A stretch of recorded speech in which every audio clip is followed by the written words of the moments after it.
আসসালামু আলাইকুম বন্ধুরা, কেমন আছেন আপনারা? আশা করি খুব ভালো আছেন। দেখেন, আজকে আমি এই যে বাড়িতে পুঁই শাক রাখলাম। এটা স্বাস্থ্যের জন্য খুবই ভালো। এত তরতাজা পুঁই শাক মনে হয় যে আমি গাছের থেকে তুলে আনলাম। এটা আজকে আমি আলু দিয়া সে কালকুনি মাছ দিয়া রান্না করব। এটা স্বাস্থ্যের জন্য খুবই উপকারী শাক, আর খাইতেও সেরকম সুস্বাদু। যে পুঁই শাক আমি ধুয়ে নিয়েছি ভালো করে, এদিকেও রাখছি, কারণ শাক দেখতে অনেক, রান্নার পর অল্প হয়ে যায়। আলু দিয়েছি আর পুঁই শাক আমি ধুয়ে নিয়েছি, 5 ধোয়া দিছি।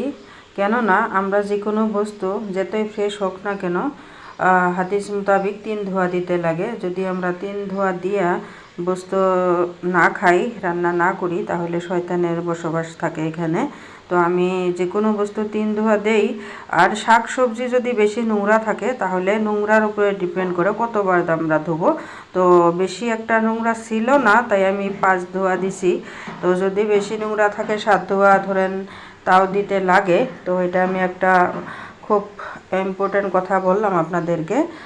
আপনাদেরকে বিশেষ করে আপনারা যে কোনো বস্তু কমসে কম 3 ধোয়া দিবেন, না হলে কিন্তু শয়তান আমাদের সাথে থাকে।